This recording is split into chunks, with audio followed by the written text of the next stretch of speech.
Is your iPhone showing it's connected to Wi-Fi, but the internet just isn't working? Let's get you back online fast. This frustrating issue can stop your browsing, streaming, and productivity in its tracks, but don't worry, we've got this. First, let's try the simplest fix. Forget the network and reconnect. Go to settings, then Wi-Fi. Tap the info icon next to your Wi-Fi network, and then tap forget this network. Now, tap on your Wi-Fi network again and re-enter your password. This can often clear up temporary glitches. If that doesn't work, let's try a network reset. Toggle airplane mode on for about 30 seconds, then toggle it back off. This will reset all your network connections, including Wi-Fi and Bluetooth. Still no luck? Go back to settings, then general. Scroll all the way down and tap transfer or reset iPhone. Here, you'll want to select reset network settings. Understand that this will erase all your saved Wi-Fi passwords and Bluetooth pairings, so you'll need to set those up again.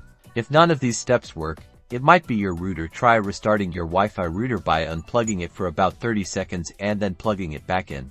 Once your router is back up and running, try connecting your iPhone again. Hopefully, you're now back online and enjoying uninterrupted internet access.